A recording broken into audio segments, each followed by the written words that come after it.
We are on page 129 in the PDF I shared. 130.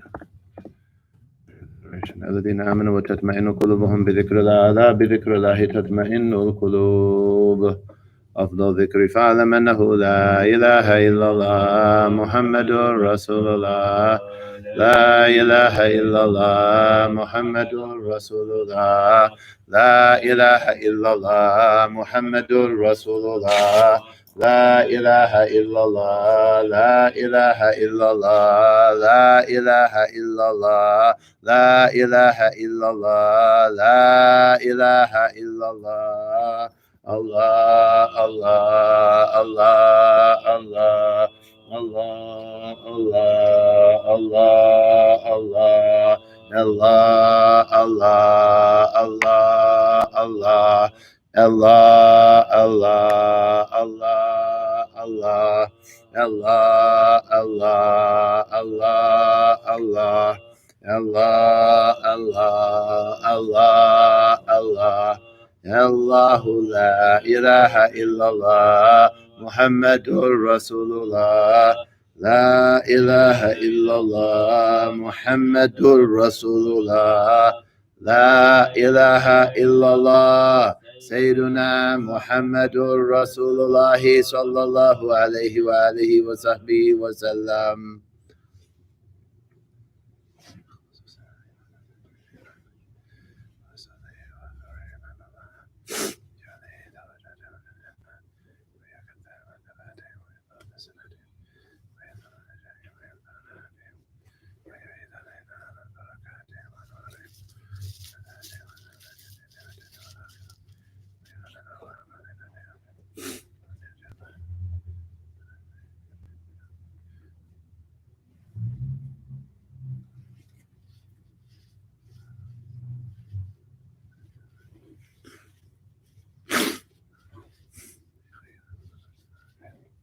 وإلى حضرة النبي سيدنا محمد صلى الله عليه وآله وصحبه وسلم. الفاتحة.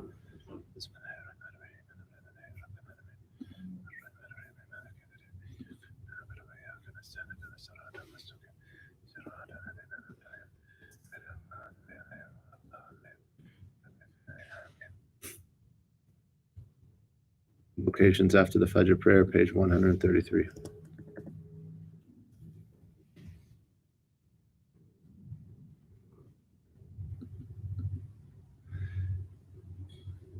بسم الله الرحمن الرحيم. ألف لام ميم. ذلك الكتاب لا ريب فيه هدى للمتقين الذين يؤمنون بالغيب ويقيمون الصلاة ومما رزقناهم ينفقون والذين يؤمنون بما أنزل إليك وما أنزل من قبلك وبالآخرة هم يوقنون أولئك على هدى من ربهم وأولئك هم المفلحون. بكم الله واحد لا إله إلا هو الرحمن الرحيم. اللهم إني أقدم إليك بين يدي كل نفس ولمحة ولحظة وخطرة وطرفة يطرف بها أهل السماوات والأرض وكل شيء في علمك كائن أو كان أقدم إليك بين يدي ذلك كله.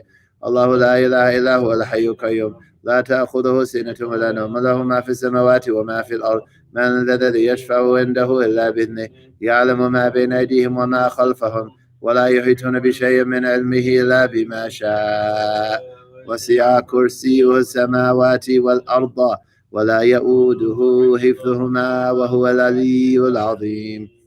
لله ما في السماوات وما في الأرض وإن تبدوا ما في أنفسكم أو تخفوه يحاسبكم به الله فيغفر لمن يشاء ويعذب من يشاء والله على كل شيء قدير.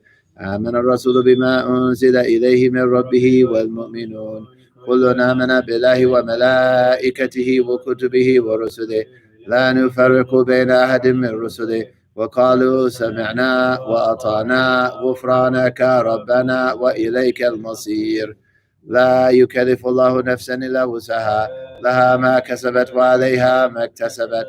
ربنا لا تؤاخذنا إن نسينا أو أخطأنا ربنا ولا تحمل علينا إصرا كما حملته على الذين من قبلنا ربنا ولا تحملنا ما لا طاقة لنا به واعف عنا واغفر لنا وارحمنا أنت مولانا فانصرنا على القوم الكافرين آمين. شهد الله أنه لا إله إلا هو والملائكة وأولو العلم قائما بالقسط لا إله إلا هو العزيز الحكيم. وأنا أشهد بما شهد الله به وأشهد الله على ذلك وأستودع الله هذه الشهادة وهي لي عند الله ودية نسأله حفظها حتى يتوفاني عليها. إن الدين عند الله الإسلام. قل اللهم مالك الملك اللهم مالك الملك تؤتي الملك من تشاء وتنزع الملك ممن تشاء وتعز من تشاء وتذل من تشاء بيدك الخير إنك على كل شيء قدير. تولج الليل في النهار وتولج النهار في الليل وتخرج الحي من الميت وتخرج الميت من الحي وترزق من تشاء بغير حساب. رحمن الدنيا والآخرة ورحيمهما تؤتي من تشاء منهما وتمنع من تشاء. أنت ترحمنا فارحمنا رحمة تغننا بها الرحمة من سواك. اللهم اقض عنا الدين وأغننا من الفقر. بسم الله الرحمن الرحيم. قل هو الله أحد الله الصمد لم يلد ولم يولد ولم يكن له كفوا أحد. بسم الله الرحمن الرحيم. قل هو الله أحد الله الصمد لم يلد ولم يولد ولم يكن له كفوا أحد. بسم الله الرحمن الرحيم. قل هو الله أحد الله الصمد لم يلد ولم يولد ولم يكن له كفوا أحد. بسم الله الرحمن الرحيم. قل هو الله أحد الله الصمد لم يلد ولم يولد ولم يكن له كفوا أحد. بسم الله الرحمن الرحيم. قل هو الله أحد الله الصمد لم يلد ولم يولد ولم يكن له كفوا أحد. بسم الله الرحمن الرحيم. قل هو الله أحد الله الصمد لم يلد ولم يولد ولم يكن له كفوا أحد. بسم الله الرحمن الرحيم. قل هو الله أحد الله الصمد لم يلد ولم يولد ولم يكن له كفوا أحد. بسم الله الرحمن الرحيم. قل هو الله أحد الله الصمد لم يلد ولم يولد ولم يكن له كفوا أحد. بسم الله الرحمن الرحيم. قل هو الله أحد الله الصمد لم يلد ولم يولد ولم يكن له كفوا أحد. بسم الله الرحمن الرحيم. قل هو الله أحد الله الصمد لم يلد ولم يولد ولم يكن له كفوا أحد. بسم الله الرحمن الرحيم. قل هو الله أحد الله الصمد لم يلد ولم يولد ولم يكن له كفوا أحد. بسم الله الرحمن الرحيم. قل أعوذ برب الفلق من شر ما خلق ومن شر غاسق إذا وقب ومن شر النفاثات في العقد. بسم الله الرحمن الرحيم. قل أعوذ برب الناس ملك الناس إله الناس من شر الوسواس الخناس الذي يوسوس في صدور الناس من الجنة والناس. بسم الله الرحمن الرحيم. الحمد لله رب العالمين الرحمن الرحيم مالك يوم الدين إياك نعبد وإياك نستعين اهدنا الصراط المستقيم صراط الذين أنعمت عليهم غير المغضوب عليهم ولا الضالين آمين.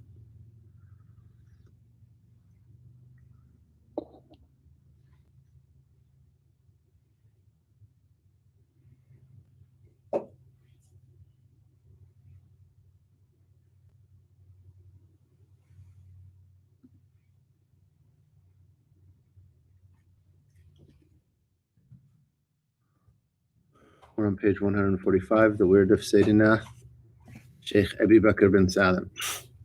وعليكم السلام ورحمة الله وبركاته.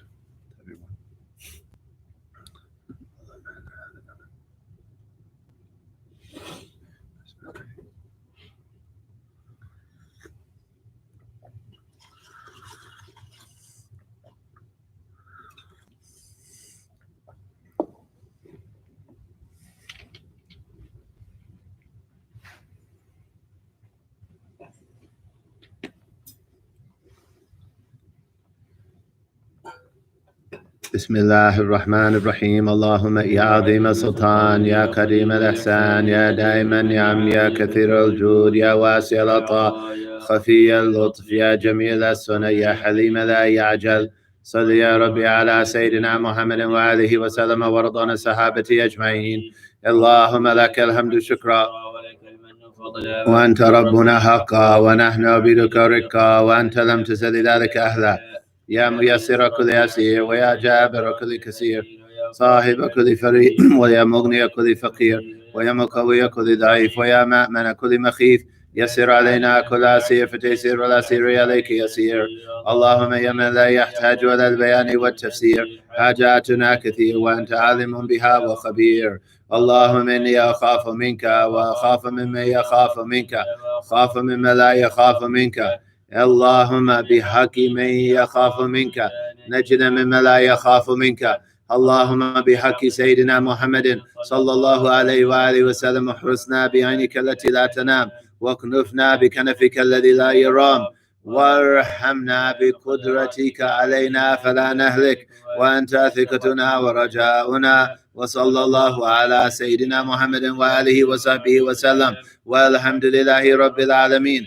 عدد خلقي ورضا نفسي وزنة عرشي ومداد كلماتي. اللهم إنا نسألك زيادة في الدين، وبركة في العمر، وصحة في الجسد، وسعة في الرزق، وتوبة قبل الموت، وشهادة عند الموت، ومغفرة بعد الموت، وعفوا عند الحساب، وأمانا من العذاب، ونصيبا من الجنة، وارزقنا النظر إلى وجهك الكريم. وصلى الله على سيدنا محمد وآله وصحبه وسلم. سبحان ربك رب العزة عما يصفون، وسلام على المرسلين، والحمد لله رب العالمين.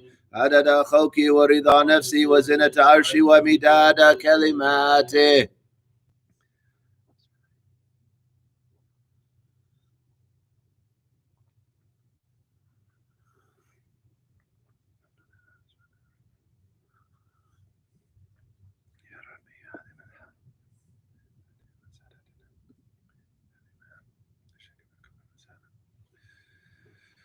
حسين بن شكب بن سالم وسليمان وفريم،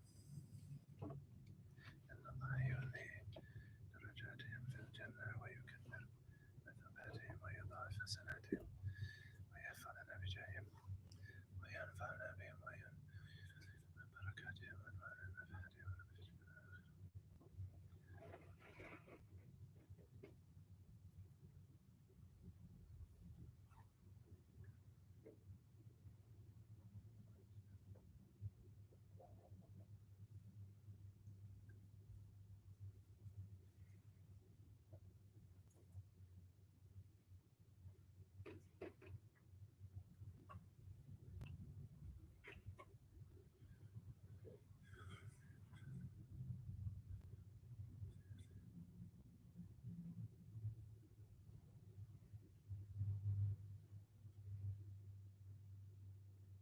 بلحظة النبي اللهم صل وسلم وبارك عليه وعلى الفاتحة.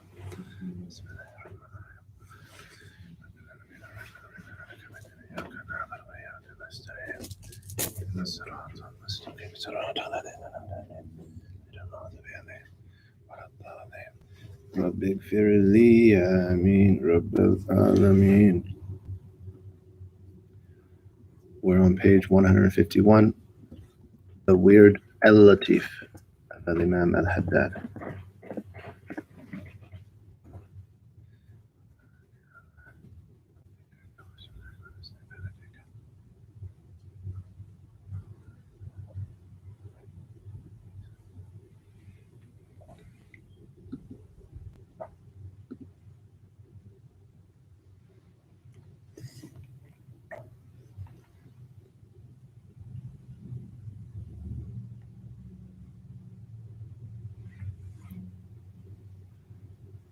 بسم الله الرحمن الرحيم قل هو الله أحد الله الصمد لم يلد ولم يولد ولم يكن له كفوا أحد بسم الله الرحمن الرحيم قل هو الله أحد الله الصمد لم يلد ولم يولد ولم يكن له كفوا أحد بسم الله الرحمن الرحيم قل هو الله أحد الله الصمد لم يلد ولم يولد ولم يكن له كفوا أحد بسم الله الرحمن الرحيم قل أعوذ برب الفلق من شر ما خلق ومن شر غاسق إذا وقب ومن شر النفاثات في العقد ومن شر حاسد إذا حسد بسم الله الرحمن الرحيم قل أعوذ برب الفلق من شر ما خلق ومن شر غاسق إذا وقب ومن شر النفاثات في العقد ومن شر حاسد إذا حسد بسم الله الرحمن الرحيم قل أعوذ برب الفلق من شر ما خلق ومن شر غاسق إذا وقب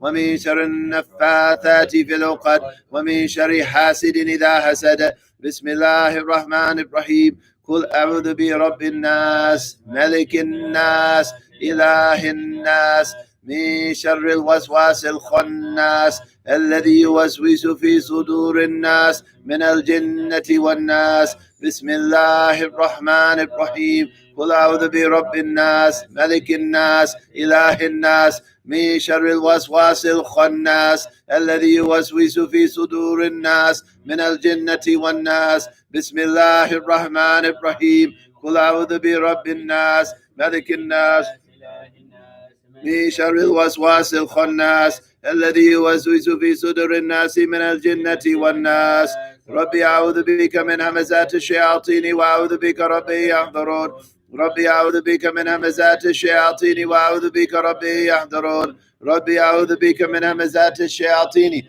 وأعوذ بك ربي يحضرون أفحسبتم أنما خلقناكم عبثا وأنكم إلينا لا ترجعون فتعالى الله الملك الحق لا إله إلا هو رب العرش الكريم ومن يدعو مع الله إلها آخر لا برهان له به فإنما حسابه عند ربه إنه لا يفلح الكافرون وقل رب اغفر وارحم وأنت خير الراحمين فسبحان الله حين تمسون وحين تصبحون وله الحمد في السماوات والأرض وعشيا وحين تظهرون يخرج الحي من الميت ويخرج الميت من الحي ويحيي الأرض بعد موتها وكذلك تخرجون أعوذ بالله السميع العليم من الشيطان الرجيم أعوذ بالله السميع العليم من الشيطان الرجيم أعوذ بالله السميع العليم من الشيطان الرجيم لو أنزلنا هذا القرآن على جبل لرأيته خاشعا متصدعا من خشية الله وتلك الأمثال نضربها للناس لعلهم يتفكرون هو الله الذي لا إله إلا هو عالم الغيب وشهادته هو الرحمن الرحيم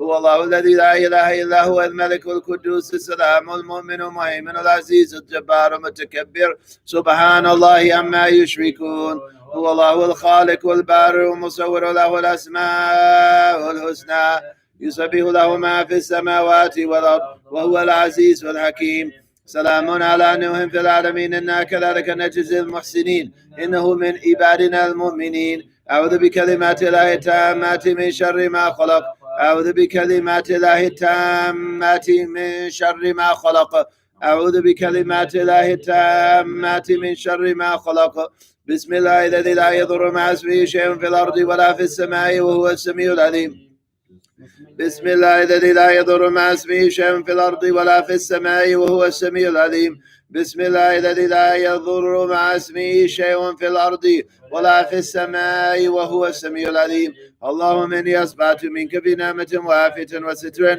فأتمم نعمتك علي وعافيتك وسترك في الدنيا والآخرة اللهم إني أصبحت منك بنعمة وعافية وستر فأتمم نعمتك علي وعافيتك وسترك في الدنيا والآخرة اللهم إني أصبحت منك بنعمة وعافية وستر فأتمم نعمتك علي وعافيتك وسترك في الدنيا والآخرة اللهم إني أصبحت أشهدك وأشهد حملة عرشك وملائكتك وجميع خلقك أنك أنت الله لا إله إلا أنت وحدك لا شريك لك وأن سيدنا محمدا عبدك ورسولك اللهم إني أصبحت أشهدك وأشهد حملة عرشك وملائكتك وجميع خلقك أنك أنت الله لا إله إلا أنت وحدك لا شريك لك وأن سيدنا محمدا عبدك ورسولك اللهم إني أشهدك وأشهد حملة عرشك وملائكتك وجميع خلقك أنك أنت الله لا إله إلا أنت وحدك لا شريك لك وأن سيدنا محمدا عبدك ورسولك. اللهم إني أصبحت أشهدك وأشهد حملة عرشك وملائكتك وجميع خلقك أنك أنت الله لا إله إلا أنت وحدك لا شريك لك وأن سيدنا محمدا عبدك ورسولك. الحمد لله رب العالمين حمدا يوافي نعمه ويكافئ مزيدا. الحمد لله رب العالمين حمدا يوافي نعمه ويكافئ مزيدا. الحمد لله رب العالمين حمدا يوافي نعمه ويكافئ مزيدا. آمنت بالله العظيم وكفرت بالجبت والطاغوت واستمسكت بالعروة الوثقى لا انفصام لها والله سميع عليم. آمنت بالله العظيم وكفرت بالجبت والطاغوت واستمسكت بالعروة الوثقى لا انفصام لها والله سميع عليم. آمنت بالله العظيم وكفرت بالجبت والطاغوت واستمسكت بالعروة الوثقى لا انفصام لها والله سميع عليم. رضيت بالله ربا وبالإسلام دينا وبسيدنا محمد صلى الله عليه وآله وسلم نبيا ورسولا. ربا وبالإسلام دينا وبسيدنا محمد صلى الله عليه وآله وسلم نبيا ورسولا. رضيت بالله ربا وبالإسلام دينا وبسيدنا محمد صلى الله عليه وآله وسلم نبيا ورسولا. حسبي الله لا إله إلا هو عليه توكلت وهو رب العرش العظيم. حسبي الله لا إله إلا هو عليه توكلت وهو رب العرش العظيم. حسبي الله لا إله إلا هو عليه توكلت وهو رب العرش العظيم. حسبي الله لا إله إلا هو عليه توكلت وهو رب العرش العظيم. حسبي الله لا إله إلا هو عليه توكلت وهو رب العرش العظيم. حسبي الله لا إله إلا هو عليه توكلت وهو رب العرش العظيم. حسبي الله لا إله إلا هو عليه توكلت وهو رب العرش العظيم. اللهم صل على سيدنا محمد وآله وصحبه وسلم. اللهم صل على سيدنا محمد وآله وصحبه وسلم. اللهم صل على سيدنا محمد وآله وصحبه وسلم. اللهم صل على سيدنا محمد وآله وصحبه وسلم. اللهم صل على سيدنا محمد وآله وصحبه وسلم. اللهم صل على سيدنا محمد وآله وصحبه وسلم. اللهم صل على سيدنا محمد وآله وصحبه وسلم. اللهم صل على سيدنا محمد وآله وصحبه وسلم. اللهم صل على سيدنا محمد وآله وصحبه وسلم. اللهم صل على سيدنا محمد وآله وصحبه وسلم. اللهم إني أسألك من فجاءة الخير وأعوذ بك من فجاءة الشر. اللهم أنت ربي لا إله إلا أنت خلقتني وأنا عبدك وعدك ما استطعت وأعوذ بك من شر ما صنعت. أبوء لك بنعمتك علي وأبوء بذنبي فاغفر لي فإنه لا يغفر الذنوب إلا أنت. اللهم أنت ربي لا إله إلا أنت عليك توكلت وأنت رب العرش العظيم. ما شاء الله كان ومن لم يشأ لم يكن ولا حول ولا قوة إلا بالله العلي العظيم. أعلم أن الله على كل شيء قدير وأن الله قد أحاط بكل شيء علما. اللهم إني أعوذ بك من شر نفسي ومن شر كل دابة أنت آخذ بناصيتها إن ربي على صراط مستقيم. يا حي يا قيوم برحمتك أستغيث ومن عذابك أستجير. أصلح لي شأني كله ولا تكلني إلى نفسي ولا إلى أحد من خلقك طرفة عين. اللهم إني أعوذ بك من الهم والحزن وأعوذ بك من العجز والكسل وأعوذ بك من الجبن والبخل وأعوذ بك من غلبة الدين وقهر الرجال. اللهم إني أسألك العافية في الدنيا والآخرة. اللهم إني أسألك العفو والعافية والمعافاة الدائمة في ديني ودنياي وأهلي ومالي. اللهم استر عوراتي وآمن روعاتي. اللهم احفظني من بين يدي ومن خلفي وعن يميني وعن شمالي ومن فوقي وأعوذ بعظمتك أن أغتال من تحتي. اللهم أنت خلقتني وأنت تهديني وأنت تطعمني وأنت تسقيني وأنت تميتني وأنت تحييني وأنت على كل شيء قدير. أصبحنا على فطرة الإسلام وعلى كلمة الإخلاص وعلى دين نبينا محمد صلى الله عليه وآله وسلم وعلى ملة أبينا إبراهيم حنيفا مسلما وما كان من المشركين. اللهم بك أصبحنا وبك أمسينا وبك نحيا وبك نموت وعليك نتوكل وإليك النشور. أصبحنا وأصبح الملك لله والحمد لله رب العالمين. اللهم إني أسألك خير هذا اليوم، فتحه ونصره ونوره وبركته وهداه. اللهم إني أسألك خير هذا اليوم وخير ما فيه وخير ما قبله وخير ما بعده، وأعوذ بك من شر هذا اليوم وشر ما فيه وشر ما قبله وشر ما بعده. اللهم ما أصبح بي من نعمة أو بأحد من خلقك فمنك وحدك لا شريك لك، فلك الحمد ولك الشكر على ذلك. سبحان الله وبحمده عدد خلقي ورضا نفسي وزنة عرشي ومداد كلماتي. سبحان الله وبحمده عدد خلقي ورضا نفسي وزنة عرشي ومداد كلماتي. سبحان الله وبحمده عدد خلقي ورضا نفسي وزنة عرشي ومداد كلماتي. سبحان الله العظيم وبحمده عدد خلقي ورضا نفسي وزنة عرشي ومداد كلماتي. سبحان الله العظيم وبحمده عدد خلقي ورضا نفسي ومداد كلماتي. سبحان الله العظيم وبحمده عدد خلقي ورضا نفسي وزنة عرشي ومداد كلماتي. سبحان الله عدد ما خلق في السماء، سبحان الله عدد ما خلق في الأرض، سبحان الله عدد ما بين ذلك، سبحان الله عدد ما هو خالق. الحمد لله عدد ما خلق في السماء، الحمد لله عدد ما خلق في الأرض، الحمد لله عدد ما بين ذلك، الحمد لله عدد ما هو خالق.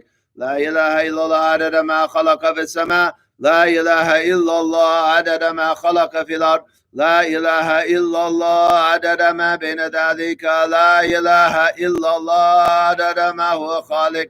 الله أكبر عدد ما خلق في السماء، الله أكبر عدد ما خلق في الأرض، الله أكبر عدد ما بين ذلك، الله أكبر عدد ما هو خالق. لا حول ولا قوة إلا بالله العلي العظيم عدد ما خلق في السماء، لا حول ولا قوة إلا بالله العلي العظيم عدد ما خلق في الأرض، لا حول ولا قوة إلا بالله العلي العظيم عدد ما بين ذلك، لا حول ولا قوة إلا بالله العلي العظيم عدد ما هو خالق. لا إله إلا الله وحده لا شريك له، له الملك وله الحمد يحيي ويميت وهو على كل شيء قدير عدد كل ذرة فمرة.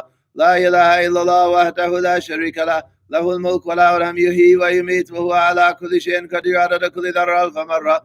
لا إله إلا الله وحده لا شريك له، له الملك وله الحمد يحيي ويميت وهو على كل شيء قدير عدد كل ذرة فمرة. اللهم صل وسلم على سيدنا محمد مفتاح باب رحمة الله عدد ما في علم الله، صلاة وسلام دائمين بدوام مكلا، وعلى آله وصحبه عدد كل ذرة فمرة. اللهم صل وسلم على سيدنا محمد مفتاح باب رحمة الله عدد ما في علم الله، صلاة وسلام دائمين بدوام مكلا، وعلى آله وصحبه عدد كل ذرة فمرة. اللهم صل وسلم على سيدنا محمد مفتاح باب رحمة الله عدد ما في علم الله، صلاة وسلام دائمين بدوام مكلا، وعلى آله وصحبه عدد كل ذرة ألف مرة في كل لحظة أبدا عدد خلقه ورضا نفسي وزنة عرشه ومداد كلماته.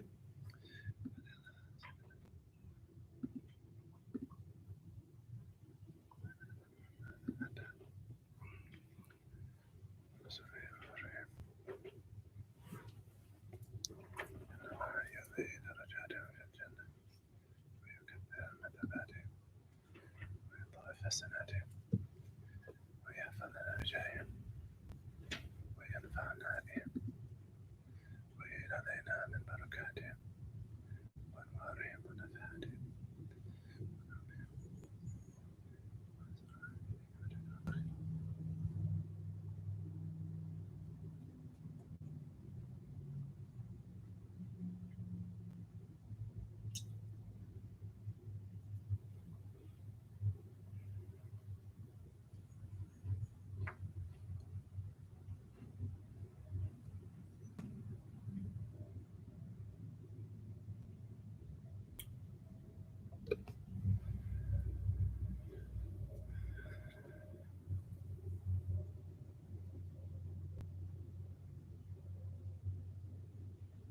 إلى حضرة النبي اللهم صل وسلم وبارك عليه وعلى آله. الفاتحة. بسم الله الرحمن الرحيم. الحمد لله رب العالمين الرحمن الرحيم مالك يوم الدين نعبد وإياك نستعين اهدنا الصراط المستقيم صراط الذين أنعمت عليهم غير المغضوب عليهم ولا الضالين.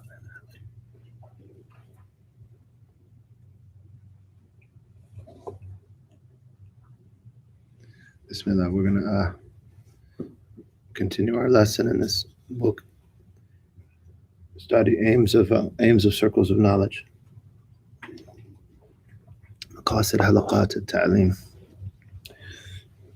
Bismillah. Whenever you're ready, you're going to begin with Imam Ghazali's quote. Inshallah ta'ala. Project your voice as much as you can, because the ladies, there's one sister on that side that can benefit. The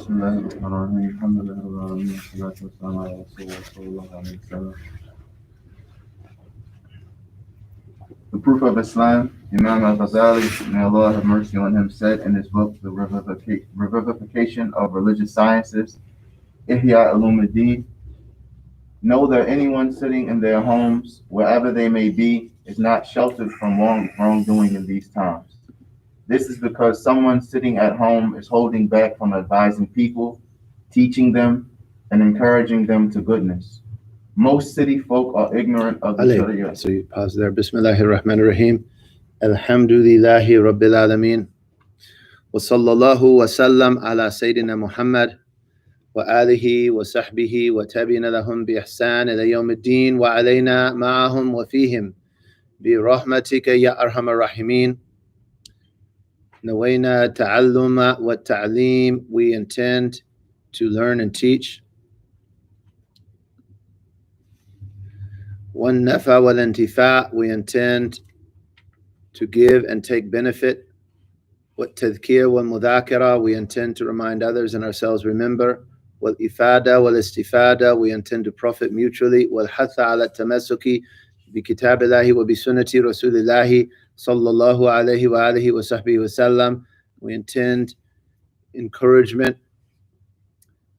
to adhere firmly to the Book of Allah and the Sunnah of the Messenger of Allah. Sallallahu alayhi wa sallam wa du'a ila al-huda wa dilalata ala al-khair. We intend summoning to guidance and leading to good. Ibtigha'a wajhillah wa mardatihi wa qurbihi wa thawabihi subhanahu wa ta'ala. All of that we intend seeking Allah's countenance, Allah's pleasure, nearness to Allah, and Allah's reward subhanahu wa ta'ala. We intend what the author and compilers of this intended, as well as our sheikhs and what Allah knows of good intentions. We ask Allah to accept. Allahumma Rabbi zidna ilman, to increase us in knowledge and increase us in service and honor us to invite to Him subhanahu wa ta'ala. So we're still in the introduction of Maqasid Halaqat al-Ta'lim, aims, sacred knowledge, aims and objectives is the title it's translated under. And we've reached the quote of Al-Imam Al-Ghazali. So he says, Qala Hujjatul Islam, Al-Imam Al-Ghazali, Rahimahullah Ta'ala, Fil Ihya. So Hujjatul Islam is a title, and in the Sunni world, Al-Imam al-Ghazali is the only one that's given that title, and it translates as the Proof of Islam. Al-Imam al-Haddad said concerning Al-Imam al-Ghazali,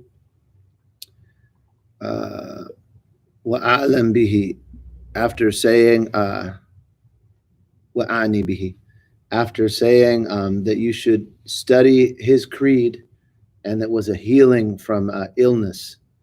Right, that learning the creed of Imam al-Ghazali, the Aqidah of Imam al-Ghazali, that is in his books in the beginning of a revival, Qawaid al-Aqaid wa Risala al-Qudsiyah. It's translated some of that under Book V of Reliance of the Traveler, Attributes of Allah subhanahu wa ta'ala, and so on. So after praising that creed, Imam al-Haddad says about this Imam, وَأَعْنَي بِهِ مَنْ لَيْسَ يُنْأَتُ غَيْرُهُ بِحُجَّةِ الْإِسْلَامِ فَيَا لِلَّهِ مِنْ فَخْرِ. I intend by him the one whom no one else is titled Hujjatul Islam. And what an excellent, what a great honor that is. And Imam al-Haddad also says concerning Imam al-Ghazali, لَا يُقَدَّمُ عَلَيْهِ عَالِمٌ, that none of our theologians are put ahead of him. That meaning that he's from the greatest of our theologians, the greatest of the ulama of al-Islam and of Ahlus Sunnah wal Jama'ah. rahimahullah, is regarded as the reviver of the 5th century. The reviver of the 5th century, and his Ihya, authored 900 years ago, is his greatest work. They call that magnum opus, his Ihya Ulumuddin. Many of the scholars have said that if Ihya Ulumuddin, if all of the other books were lost except Ihya, that would suffice. Meaning, after the book in the Sunnah, the books that were authored in the area of fiqh, a great late Shafi'i, Al-Imam Ibn Hajar al-Haytami, he said that if the Shafi'i madhab were lost, it could be recovered from Ihya Ulumuddin. So in Ihya, he says, and this is in the 2nd volume, he discusses commanding the good and forbidding the wrong, which is an element of inviting to Allah.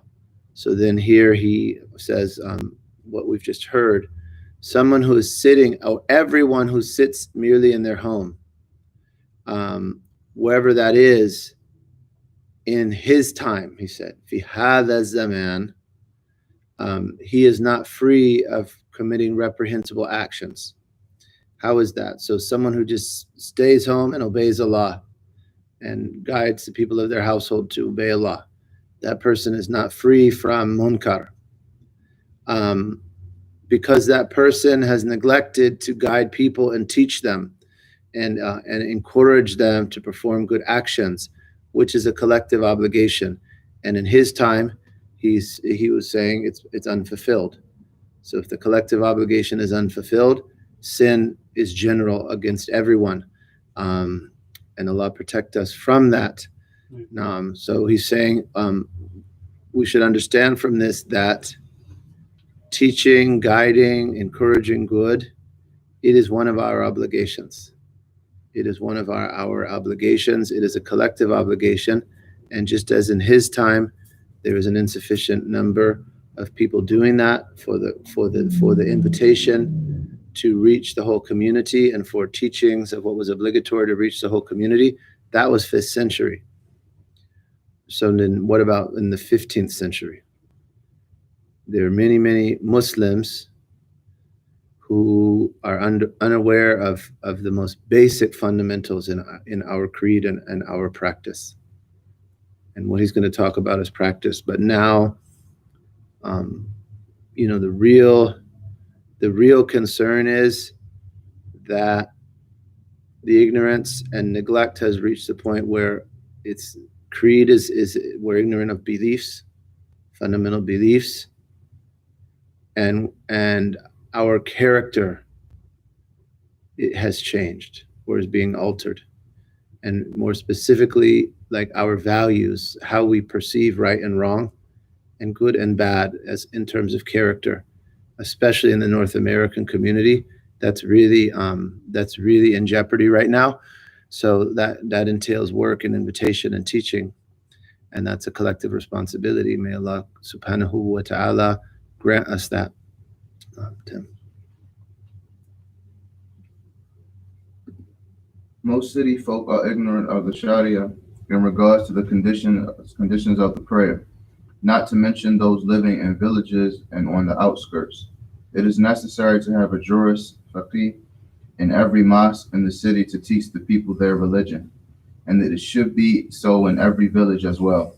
It is obligatory for the jurist who has fulfilled their individual obligations, fard ayn, and has likewise fulfilled their communal obligations, fard al-kifaya, to visit the surrounding sparsely inhabited areas to teach others their religion and the obligatory aspects of the Sharia. To the extent it is said that every lay person... Allahu Akbar. So he says, and again, this is speaking in the 5th century, أكثر الناس جاهل بالشرع في شروط الصلاة. Most people are ignorant of the sacred law as it pertains to the conditions of the prayer, the preconditions of the prayer, such as covering one's nakedness, how to purify oneself, how to ascertain the Qibla, so on. Most people are ignorant of that. In the towns, So then what about the villages and the Bawadi, the deserts, right? Uninhabited lands, nomadic people. So that was townspeople were ignorant of that, preoccupied with other things. And the real preoccupation is dunya, that which distracts from Allah. And dunya is not just material things and worldly things. It's everything that distracts you from Allah. So people are doing other things, and that distracts them from learning. So not only do we have to teach those things, but what's perhaps more fundamental and also more difficult and requires more work and more light is directing their attention away from all of these distractions to the desire to obey Allah subhanahu wa ta'ala, and such that they'll betake themselves to learning these things and apply the necessary discipline to apply them. And we ask Allah to take everyone by the hand. So that takes a lot of work. And he said, it is an obligation that every masjid and every place in a town have someone with knowledge of law, faqih, right? Fiqh is knowledge of the halal and haram in this context. Someone who understands deen, who teaches the people their deen. And also every village, right? So each town and small town, big town, village, the masjid there should have someone of knowledge to teach the people. That is, if we say wajib, that's a collective obligation. And each area needs to have a mufti. And perhaps that's what he means here by faqih. And in later discussions in the school, they say that a mufti is a collective obligation. There has to be a mufti because people are going to learn their own basics and fundamentals. However, there are going to be details beyond that the individual is not responsible for, but the collective is responsible for the existence of someone who can answer those types of questions. And again, that requires a lot of dawah. For example, in mu'amalat, in transactions, personally speaking, the only people who ask me about transactions, the few people are people that themselves are servers of the dawah. And they're just a handful. You'll get a handful of questioners or questions about transactions, which means the ignorance is to the extent that people don't even realize that their transactions are governed by the Sharia and they have to learn how to transact. So there's a lot of work. Allahu Akbar. So he said that there have to be fuqaha like that, people who understand the law and the religion, understand that the hereafter is more important than the world in each masjid. And that's a project. Those people require funding for their studies. They require funding afterwards. And all of that takes organization. And may Allah grant us that in lutf and afiyah. And then he says, it is obligatory upon every faqih who has finished learning his personal obligation.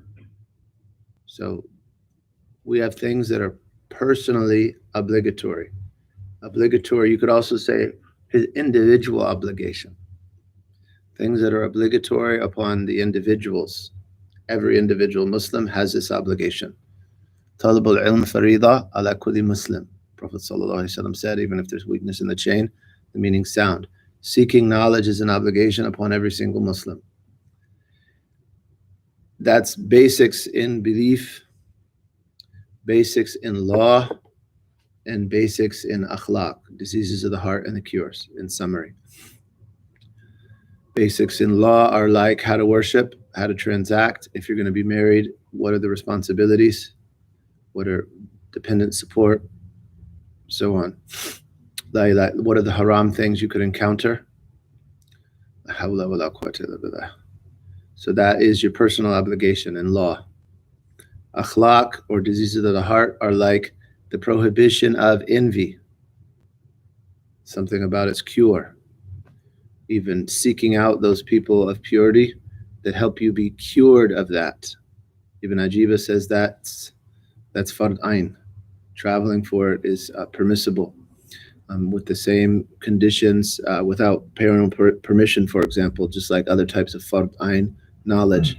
La ilaha illallah. So after a faqih has learned his fard ayn, and then he's dedicated himself to learning fard kifaya, I would translate that differently. So he says he's finished, but I would say, he says here, tafarraga li, right? So that's a student who's learned their personal obligation, and then now they freed themselves up to continue learning what's collectively obligatory. So this is referring to the faqih during his training. During his training, not merely after he's completed it.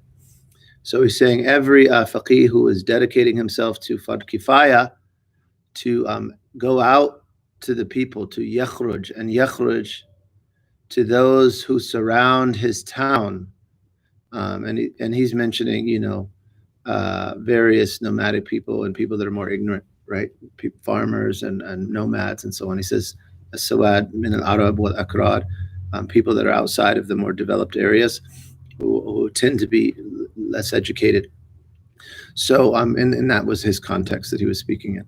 Here, you're going to find plenty of people that lack education right in towns now, though nonetheless going out as well. And all of this is speaking in the context of Muslims. And inviting non-Muslims to Allah is also a collective obligation. So their ignorance isn't going to be of salah, it's going to be of tawheed. They're ignorant of la ilaha illallah Muhammad Rasulullah sallallahu alayhi wasallam. So the same, one is required to teach them that. Go out for that. La ilaha illallah, Allahumma salli ala Muhammad, and to teach them their religion, and to teach them the obligations of their sharia. So he's saying that is an obligation. To go out is an obligation. So may Allah grant us lutf and afiyah. We ask for Allah tawfiq. We ask Allah tawfiq in that. Allahumma inna ala dhalika. To the extent it is said that every layperson who learns the conditions of prayer must teach someone ignorant of that knowledge, or else he shares in the ignorant one's wrongdoing. It is well known that humans are not born with the knowledge of the Sharia, but have to learn it from those who have knowledge. And whosoever learns even one issue is considered of the people of knowledge in that issue. Allahu Akbar. And I've mistakenly quoted that from Al-Imam al-Haddad, because Al-Imam al-Haddad quotes this in a Dawat Tama. However, that's Al-Imam al-Ghazali speaking. Allahu Akbar. So he says, until he said, to the extent that there's actually an omission. There's an omission, and you would know better than I, the 3 dots that we use in English when we've omitted from a quote. In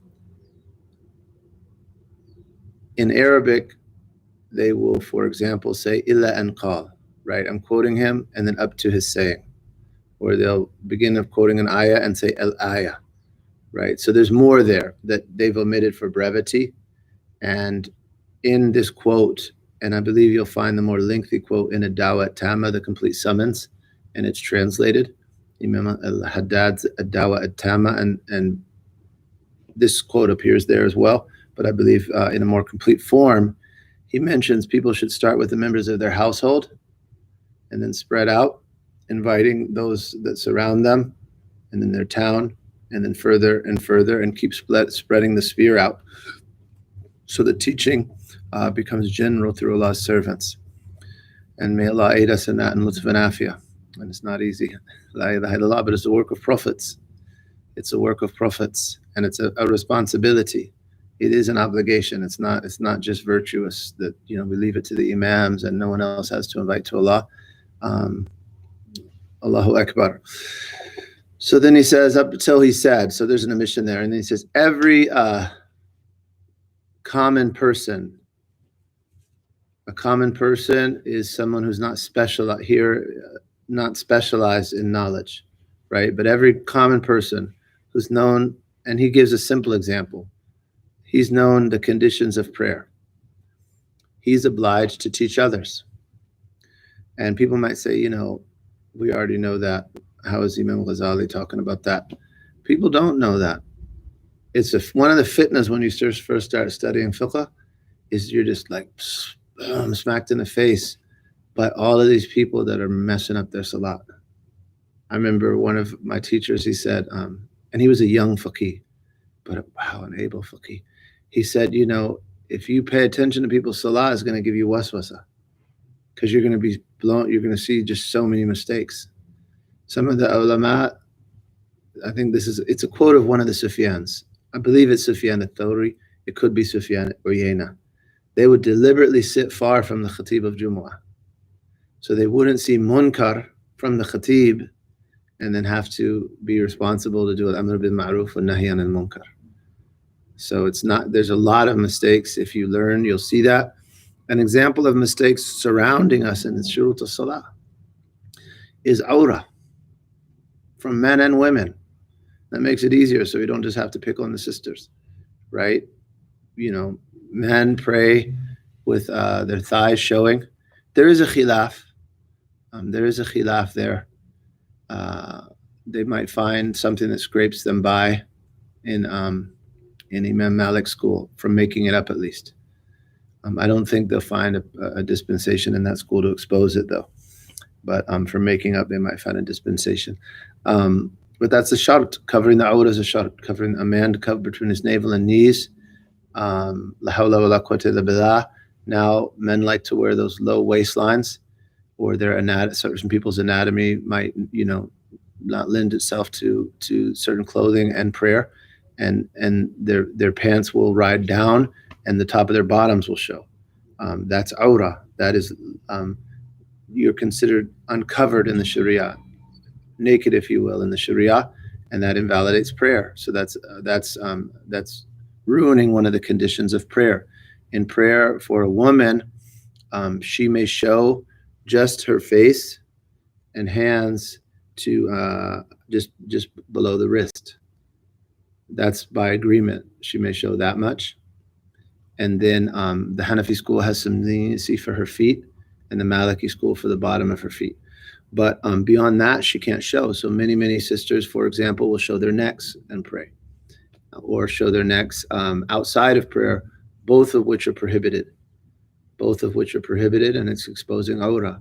And prayers made like that, in the view of the vast majority of the fuqaha, will have to be made up.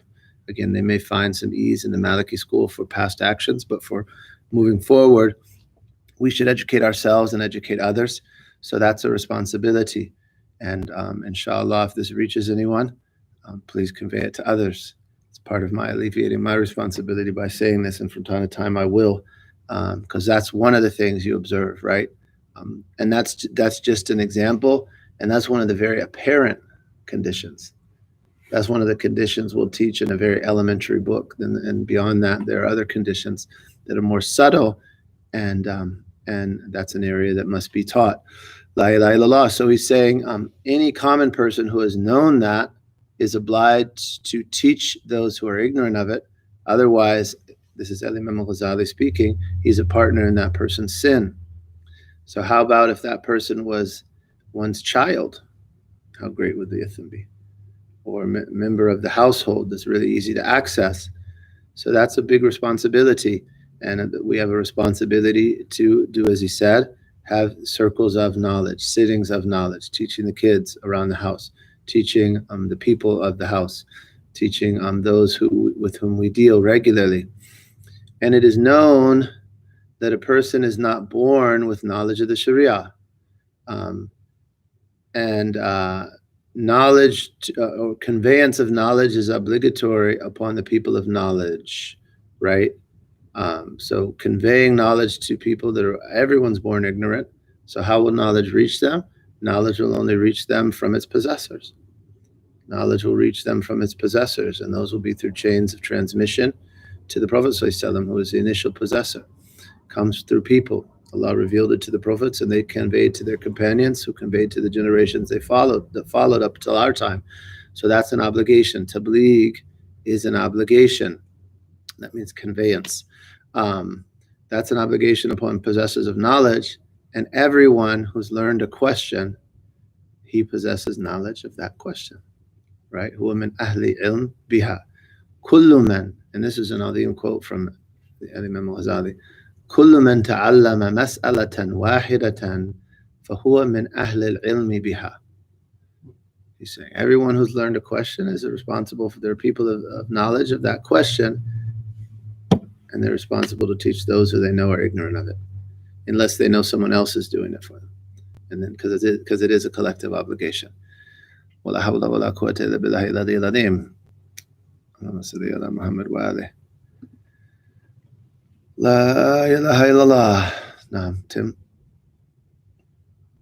Often it is delusionary ideas, misconceptions, and erroneous excuses that cause people to become demoralized and lazy in inviting to Allah.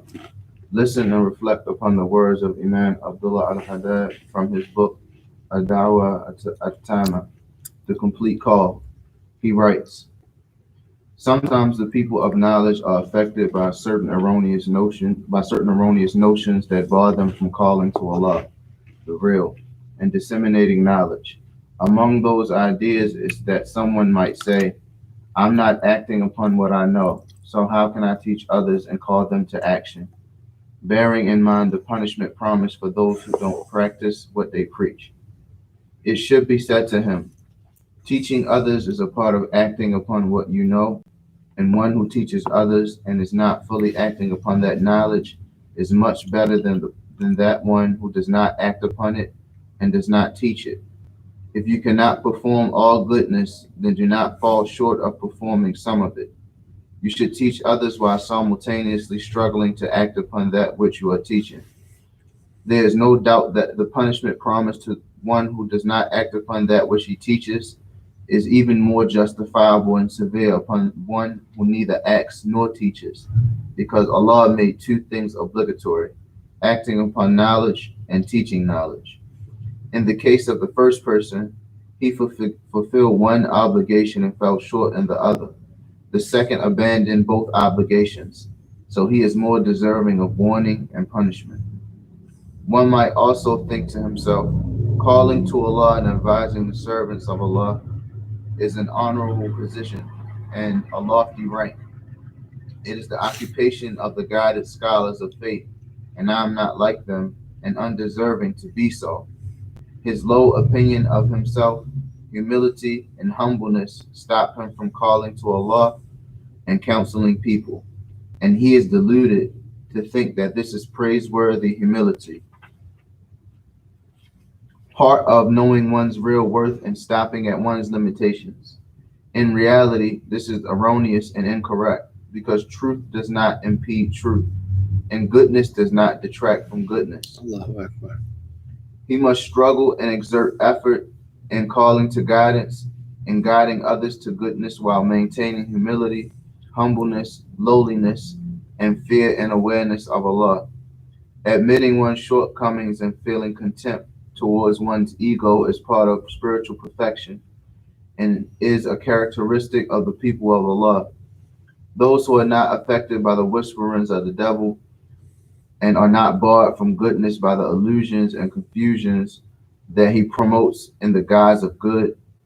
Some of these false ideas we have mentioned, and similar ones that we have not mentioned, can sometimes plague righteous scholars who are known for their consciousness and fear of Allah. May Allah reward the Imam greatly for being a compassionate counselor, and we seek Allah's assistance and success. Bismillah. So here he quotes Al-Imam Haddad, who essentially deconstructs two fallacies, or you could say two types of misgivings that occur that may prevent someone from inviting to Allah. So some possessors of knowledge, and you've understood that he's already said that someone who possesses knowledge of certain questions, even if they're not specialized in knowledge, they're responsible for those. So they may be prevented from inviting to Allah and spreading the knowledge they have by these delusions. And these might be whisperings of the devil or from the nafs. One of them is to say, I don't act on my knowledge, so how could I teach it? How could I invite to others? And it's a mistake. People will say, you have to purify yourself and act on all that you know before you spread that to anyone else. They may say that in the way of admonition, admonishing someone who's learned to act on their knowledge. Or they may say it as a way of an etiquette to work on applying what you're going to teach, as a means to teaching it and calling. Like there's a famous story of Al-Hasan al-Basri. They encouraged him to ask people to free slaves. And he took him a long time, and then he gave that reminder, and then people freed a lot of slaves after him. And he said that he delayed it because he wanted to wait until he was able to afford to purchase a slave and emancipate them, and then remind others about the same. But nonetheless, he did it. And he was inviting to Allah in the meantime, in other ways. So to say, because I have not completed acting on everything that I've learned, and I've not completed my own purification, that I can't invite others, Imam al-Haddad is saying that that's a mistake. He's saying that's a mistake. Rather, one acts and keeps working at it while also inviting to Allah. And teaching is part of acting on knowledge. So if we learn, there's a demand upon us, obviously. For example, we learn things about transactions. There's a demand upon us to govern our transactions based on what we've learned. But there's also a demand to teach what we've learned. That's part of the obligation of acting upon what we've learned, is conveying it to others. It's min jumlatil amal bil ilm, Imam al-Haddad says. And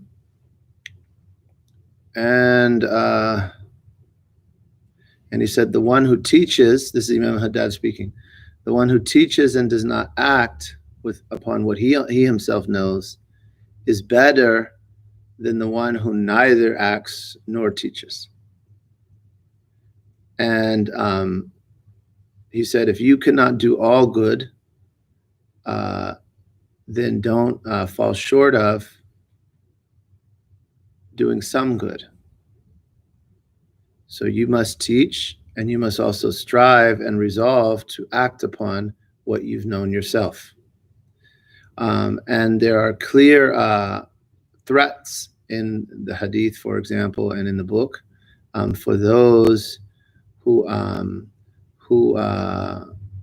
teach people and don't act upon what they know. However, those threats, and he says without doubt, they're even stronger against the one who's learned and neither acts nor teaches.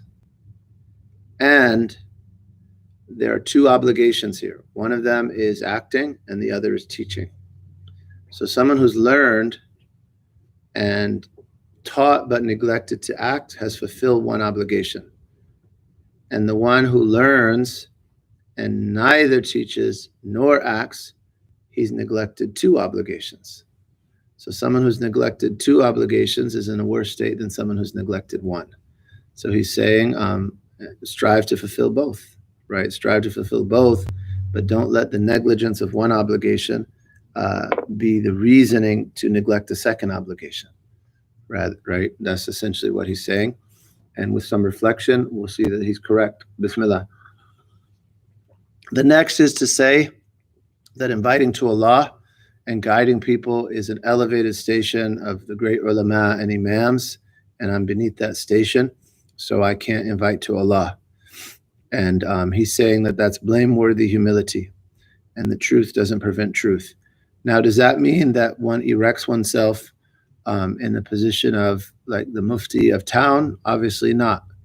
But what he's saying is that we still have the obligation to convey to the extent that we can within the boundaries that confine us of our own knowledge and those who are able to access. And we should not listen to the whisperings of demons, and we seek refuge in Allah subhanahu wa ta'ala from them. So that's another point. Wabillahi tawfiq.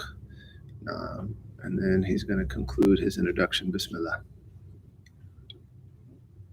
May Allah reward the Imam greatly for being a compassionate counselor, and we seek Allah's assistance and success. Therefore, it is incumbent upon all Muslims who are devoted to establishing their religion and gaining the good pleasure of their Lord to strive to establish sacred circles of learning, diffuse that learning to those who are eligible, encourage all to attend, and for those who are able to spend their wealth and physical and intellectual efforts to bring this to fruition. Cooperate in goodness and piety. The Quran says, cooperate in goodness and piety. May Allah send His peace and mercy upon the Master of Teachers and callers to Allah, the beloved of Allah, Muhammad Sallallahu Alaihi Wasallam, his family, and his companions.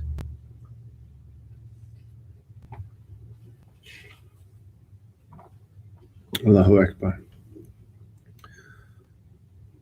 So he's saying that those who have a vigilance to establish their deen among the Muslims are obliged to strive, all of them, in establishing teaching, right? Circles of teaching.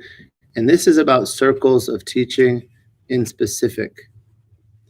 And circles of teaching are one of the means to invite to Allah. If we understand inviting to Allah, meaning to bring the creation closer to their creator. Or if we understand by inviting to Allah, an excellent application of the law and spreading it well, right? Or true application of the sacred law and conveying it to others well. They're excellent means to those, right? But they're not the only means. Circles of knowledge are not the only means. And he's saying, so everyone is obliged to establish circles of knowledge and to propagate them by teaching for the one who can teach, right? Someone who's in a position to teach, they're obliged to do that. But that doesn't alleviate others from the obligations that are within their abilities and capacities. So he said, and then all are obliged to encourage others to participate in that. And to spend their wealth and their capabilities, their of thought and physical capabilities, we need to do all that we can, and there are many means. So there are, for example, those that have an ability to disseminate knowledge through these media channels.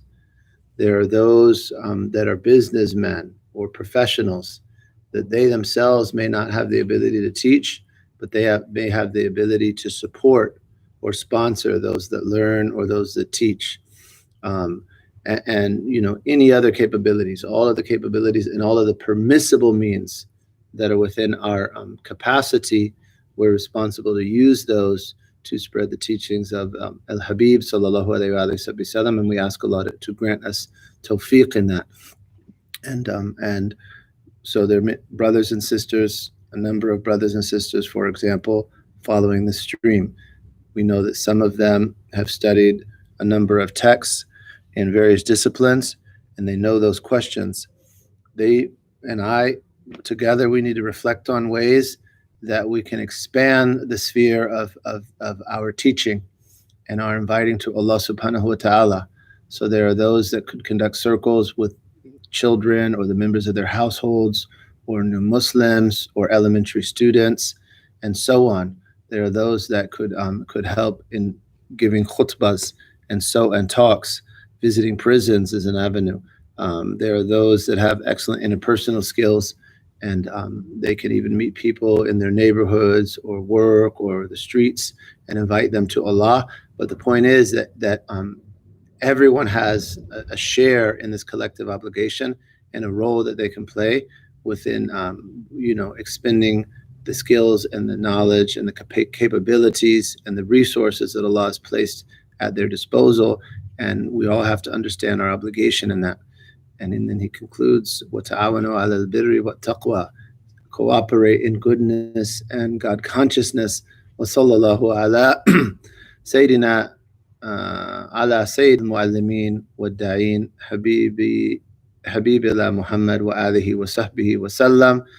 And he, in this version, it mentions, he signs it, this introduction, Omar bin Muhammad bin Salim bin Hafidh, Amid Dar al-Mustafa bi Tarim, the Dirasat al-Islamiyya. So it was written by Sayyid al-Hajj Omar, who is, I guess you'd say, the Dean of Dar al-Mustafa in Tarim. Yes, sir. Is there any like coverage or I guess discussion available about how much a mufti would, how much they would designate to spend time in speaking to people who aren't Muslim, like giving dawah to people who aren't Muslim, as opposed to what Imam Ghazali talks about as far as making sure that Muslims are aware of rules, regulations, and things of that nature. That's a good question, and I think it would have to be each context and group would have to flesh that out for themselves. Yeah, each context and group, and to a degree, each individual. Some people may be, for example, those that are trained to teach in seminaries, their skill set and their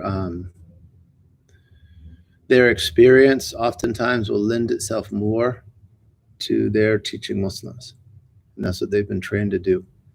And others, and a lot of times newer Muslims, but those that are stronger and more confident, they'll also have eloquence. They're good interpersonal skills. Good, what do they call it? Emotional intelligence and social intelligence. Someone like that might be more suited to teach non-Muslims that they're closer to than someone that their whole rearing and training has been in a seminary, right? So to a degree, that would have to be fleshed out again within a given group that was working together. And also, even an individual might have to look where they were most suited. And as we mentioned, there might be someone who's a businessman and doesn't have a lot. He has enough to obey Allah himself, but doesn't have a lot of knowledge or training in teaching and so on. So he's not suited at all to teaching, but he's suited to sponsor teachers and sponsor inviters. So he can play the role. He can play that kind of a role. And Allah knows best, but it's all an obligation. It is all an obligation, and may Allah give us good and lutf and afiyah. Yes? The Imam mentioned about not neglecting to teach because of certain reasons or being deluded by certain misguidance from shaitan to get you to not teach. But are there any scenarios or situations where one may have the knowledge, but they should not teach at a certain time? And by that I mean, are there any scenarios where them teaching in a certain state of themselves may be more harmful to the people that they're teaching, or what they're giving? Maybe their own, maybe their state is going to affect their delivery or what they're going to give, and then it's going to be received by a certain way. Is that ever something to consider about, okay, maybe I shouldn't do this right now? Or for brief intervals with guidance, perhaps. But if there's not guidance, that opens a person up to shaitan and the nafs tricking them. And typically those would be brief intervals. And Allah knows best. And if it might be specific individuals, but most will lack the insight to make that decision themselves. That's why we have shuyukh.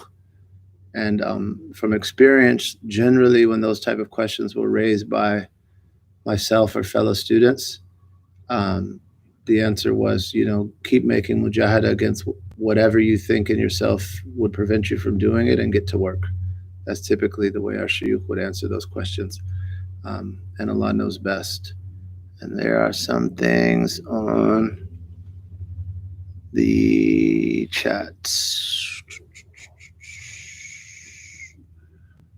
Alhamdulillah. Alhamdulillah.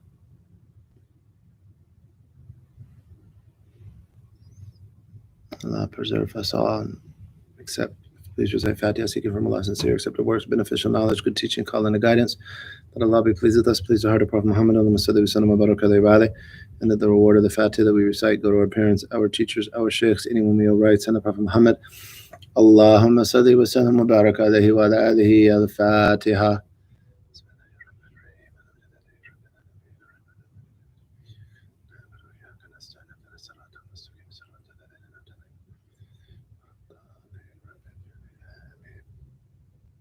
Place everyone in Allah's care.